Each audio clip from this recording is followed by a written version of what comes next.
no place like the Cube.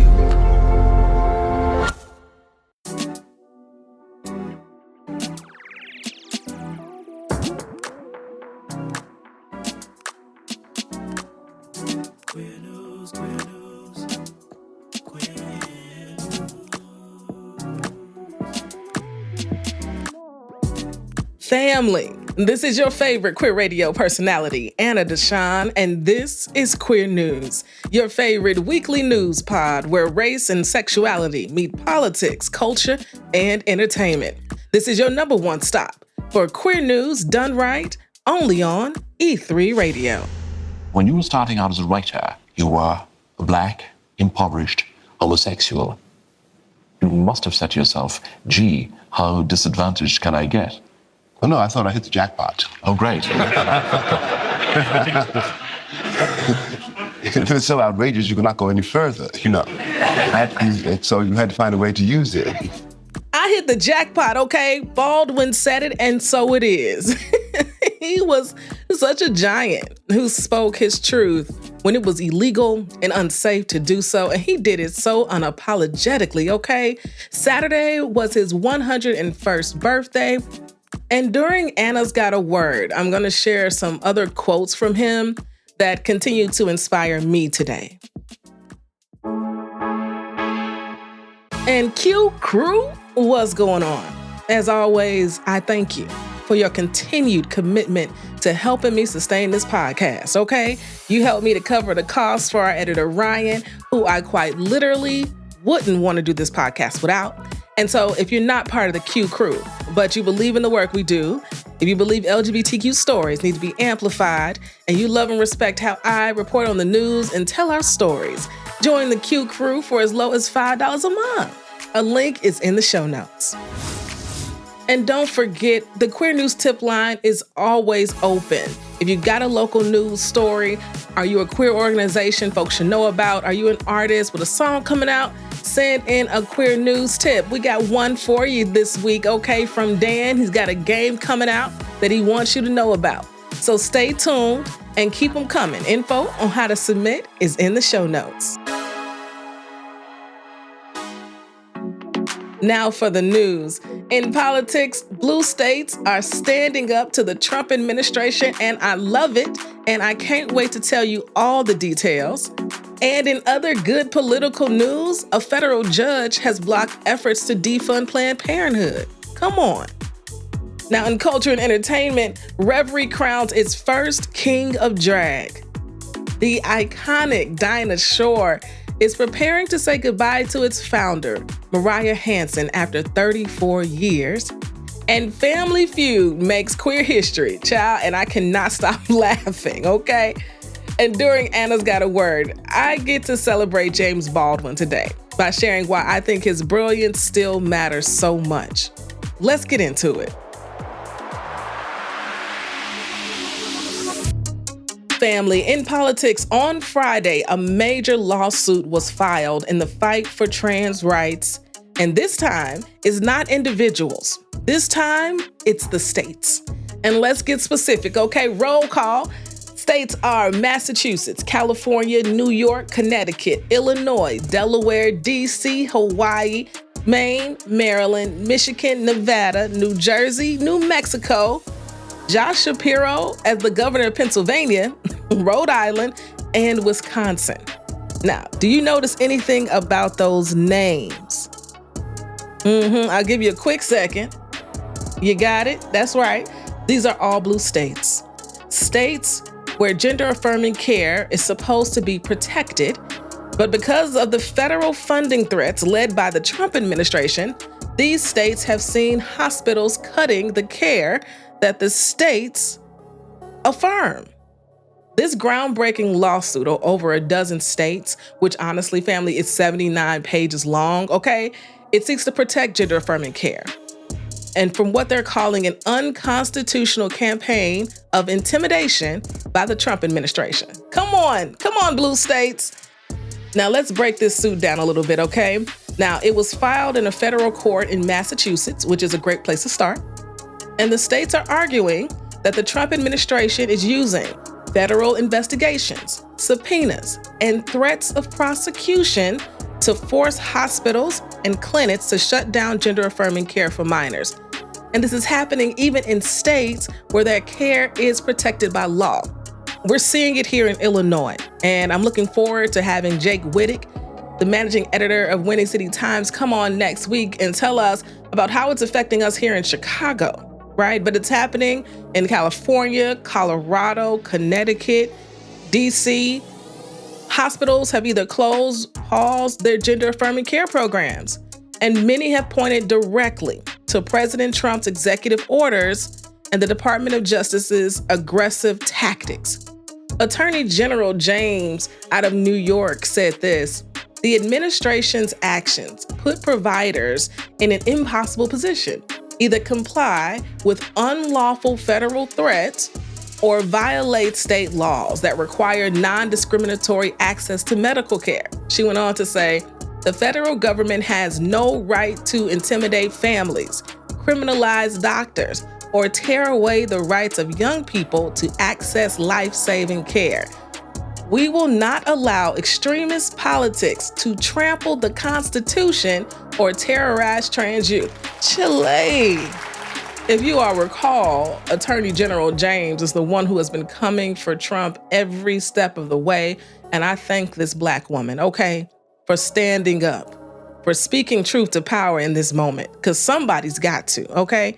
And now, according to the New York Times, federal agencies under Trump have issued at least 20 subpoenas to clinics, drug manufacturers, and hospitals providing gender-affirming care.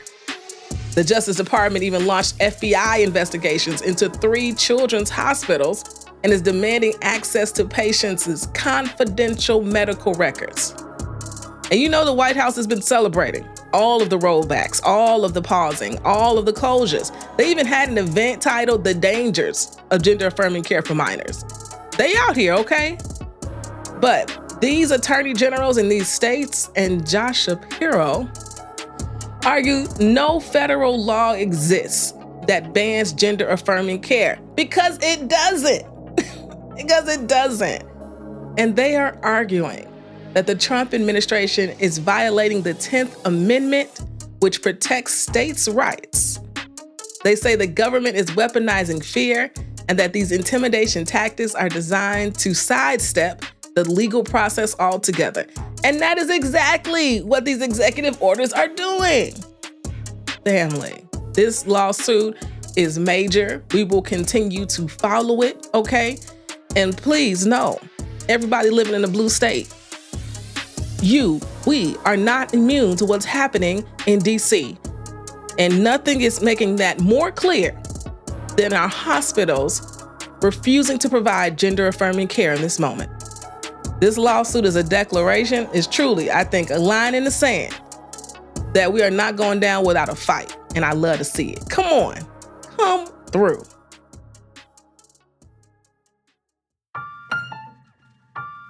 In more good political news, which we can't get enough of around here, we've got a win for reproductive justice, healthcare access, and the future of Planned Parenthood. On Monday, U.S. District Judge Indira Talwani ruled that the Trump administration cannot cut off Medicaid funding to Planned Parenthood across the country.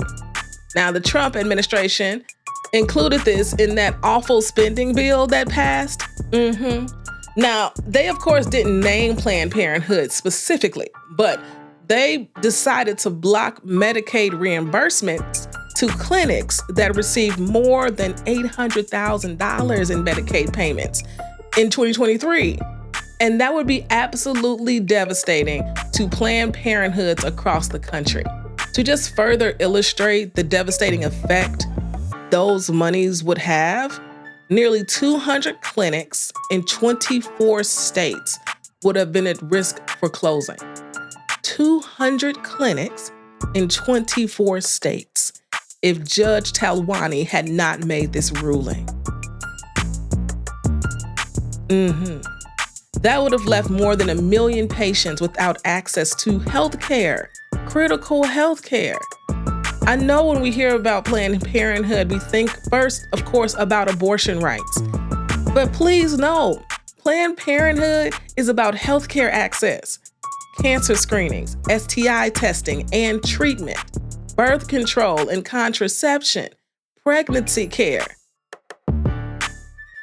It is healthcare. In her ruling, Judge Talwani told it how she felt it, okay? She said this law was legislative punishment and that it violates the First Amendment. She said it would cause irreparable harm to both providers and patients. Here's a little excerpt. Patients are likely to suffer adverse health consequences where care is disrupted or unavailable, especially due to reduced access to effective contraceptives and an increase in undiagnosed and untreated STIs. Planned Parenthood's president, Alexis McGill Johnson, said in a statement, "We're suing Trump over this targeted attack on Planned Parenthood health centers and patients who rely on them for care. This case is about making sure that people who use Medicaid can continue to get the care they need without political interference." Family, I just want y'all to remember, okay? Medicaid serves 71 million people in this country. Even if you are not one of them, I'm telling you, somebody in your family is, because it represents nearly 23% of the entire U.S. population. This is what he's cutting. He is cutting healthcare for people, your family. So what's at stake here in this moment for this case is not just abortion access, it is basic healthcare. We're going to keep following this one too, as we're following everything else that's impacting us right now, okay? But two good political stories, let's go. I think it's a good time to take a quick break. We get back, let's talk about culture and entertainment. Mental health coverage is just as important as physical health coverage. In Illinois, mental health parity laws ensure that your coverage for mental health conditions and substance use disorders is not more restrictive than your coverage for physical health conditions. If your health plan has unlimited doctor visits for a condition like hypertension, then it must offer unlimited visits for a condition like depression. Learn more at getcoveredillinois.gov. If you're listening to this, it means we didn't sell this ad space. If you're listening to this, it means running ads on our podcast can actually work. You see what I did there? Do you need some promo? A little amplification? Hit us up at info@e3radio.fm. That's info@e3radio.fm. We have a platform. You should use it. And now here's our queer news tip for the week. Hi, I am Dan Mayday, he, they pronouns from Albany Park in Chicago, and I'm delighted to announce The Office Type, the visual novel / dating sim about office supplies. The dev team behind The Office Type is majority Chicago-based, queer, and each one of our dateable 24 characters in the game are queer. When you start the game, you pick 8 characters based off of the office supplies on your desk, with each supply offering a mask, femme, or gender fluid option. After an intro scene with your chosen roster, players can select a relationship, intimacy, or friendship route for every character, who each have 30 unique dates or chapters. The game launches on July 24th for Mac and PC on Steam, and for Android on the Google Play Store. We'll have an iOS version out by Halloween. There's no ads, no microtransactions, and no AI used in the development process. We're really proud of this queer, quirky game and hope you'll give it a try and add love to your resume. Thanks. Family, welcome back to the show. Now let's get into culture and entertainment. Our top story is all about drag, but this time we are not talking about the queens, but instead we are talking about the kings. Revry TV, the first LGBTQ streaming platform, launched the first of its kind drag king show. And if you've been listening to this show, you may remember I talked about it back in December when they opened up applications, okay? Well, today we can announce the first king of drag is King Molasses. After the announcement and I saw the social posts, okay, King Molasses is fierce. Okay, he is ripped. His beard is fluffy. He puts on a show. The king of drag was 6 episodes, had a myriad of competitions, and King Molasses came out on top. He is described as bearded, bold, and breaking boundaries. The show included 10 drag kings, each bringing their own magic, okay? Alexander the Great, Dick Van Dyke, Buck Wild, and Tuna Melt, to name a few. And let me just say, these names did not disappoint, and neither did their performances. But King Molasses stood apart, not just for their performances, but for their message. In an interview, he said, "This moment is so much bigger than me in terms of what this cast represents in media and the show's groundbreaking nature." He went on to say, "We're always going to be compared to drag queens, but I want my reign to put to bed the ambiguity about what a drag king is. I want my reign to establish our credibility as artists." The show was hosted by queer comedy legend Murray Hill. They had a panel of celebrity icons and judges. And let me just say, this premiere, according to Pink News, this show sparked over 200 global watch parties.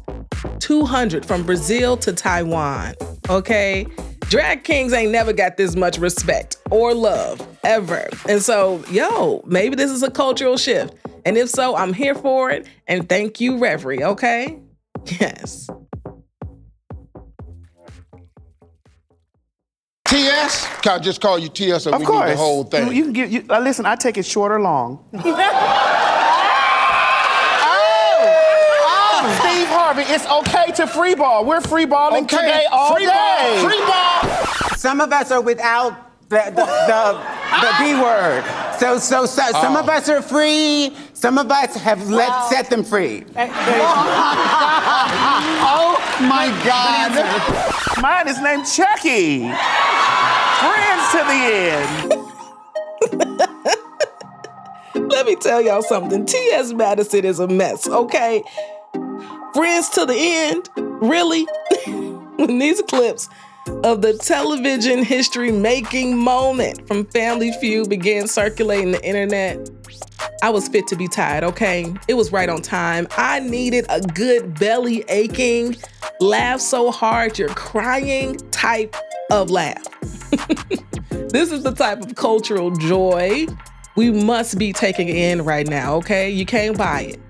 And it's hard to find, but when you find it, you better just hold on a little bit, okay? Now, last week, Family Feud did make history as it aired the first all-transgender team, which included Laverne Cox, T.S. Madison, Miss Peppermint herself, Mila Jam, and Jocelyn DeFries. The team was called Team Laverne, appropriately. All of these ladies are advocates, entertainers, and real leaders in the movement. They were raising money for the T.S. Madison Starter House, a re-entry program for Black trans women created in partnership with NASEM, which stands for the National AIDS Education and Services for Minorities. If you've been listening to the show, you know I've talked about T.S. Madison Starter House and what they're doing in Atlanta. Honestly, I can't imagine how many phone calls, emails, telegrams, pigeons Family Feud received from this show, because the clips are fire, okay? But I do really hope that they feel like it was worth it, because I know it was for me. And for our final story today, we're gonna talk about Dinah Shore. Dinah Shore was founded in 1991 by Mariah Hanson, an entrepreneur and someone who wanted to do something for the lesbians, okay? And she created this iconic lesbian women's music festival, now known as the Dinah, 34 years ago. And she's decided to step down. In an interview with Go Magazine in June, she said, "My final Dinah is deeply personal, a celebration of love, legacy, and the unforgettable moments we've created together over the years. My staff and I have poured our hearts into building something that mattered, and we hope our customers will feel that love and carry it with them too. While this chapter is closing for me, we're in conversation with potential buyers, and we're hopeful the torch will be passed to the right hands ones that will honor the Dinah spirit and legacy and carry it forward with the same passion and purpose. I love it. You know, sometimes we have to know when it's time. 34 years of running an annual music festival? Chile. That's epic. The Dinah has been a haven for lesbians and queer women, which has made it far more than just a festival. Over the years, they featured Lady Gaga, Katy Perry, Lizzo, and Doechii, to name a few. Now, this year, they are pulling out all the stops for Mariah, and I mean it. It'll be star-studded. There will be surprises. I mean, Shane and Alice of the L Word are going to be there signing their new book, okay? One of my favorite New York rappers, Princess Nokia, will be in the building, as well as our gay fave, Crystal Waters. I mean, there's a countless number of DJs and events.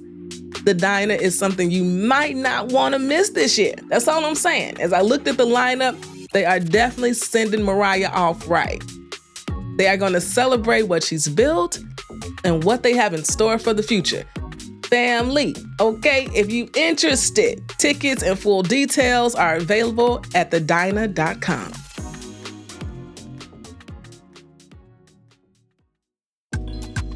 Now it's time for Anna's Got a Word, because you know Anna's always got a word. And on Saturday, August 2nd, the world celebrated James Baldwin's 101st birthday. He is one of my favorites. I read some of his work and some of his most impactful quotes, and they just continue to move me today. I feel like everything he said then is even more applicable today. I found this lovely piece in Oprah Daily by Mackenzie Jean Philippe that I want to share with you all, which is a collection of quotes by James Baldwin. On change, he says, "Not everything that is faced can be changed, but nothing can be changed until it is faced." On justice, it is certain in any case that ignorance allied with power is the most ferocious enemy justice can have. On being gay in America, he says, "You have to go the way your blood beats. If you don't live the only life you have, you won't live some other life. You won't live any life at all." On reading, he told Life magazine in 1963, "You think your pain and your heartbreak are unprecedented in the history of the world, but then you read." Because you ain't the first one, okay? On hate, Baldwin wrote in Notes of a Native Son, "I imagine one of the reasons people cling to their hates so stubbornly is because they sense once hate is gone, they will be forced to deal with pain." And now I wanted to share my favorite quote, which comes from an interview he did in 1961. He was asked about his experience being Black in America. And I'm gonna read the extended version and not just the one they put on the memes, okay? Because I think so much of what he's saying is about being Black in America, but Chile, just insert whoever you are, okay? He says, "To be a Negro in this country and to be relatively conscious is to be in the state of rage almost all the time, and in one's work. And part of the rage is this: it isn't only what is happening to you, but it's what's happening all around you and all the time in the face of the most extraordinary and criminal indifference. Indifference of most white people in this country and their ignorance. Now, since this is so, it's a great temptation to simplify the issues under the illusion that if you simplify them enough, people will recognize them. I think this illusion is very dangerous because, in fact, it isn't the way it works. A complex thing can't be made simple.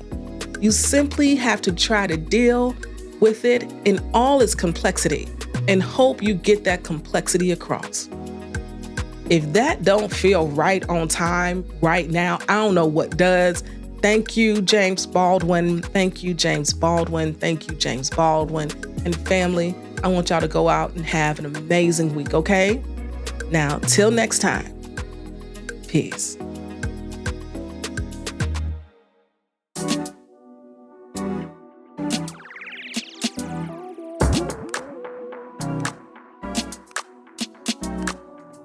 Queer news, queer news, queer news.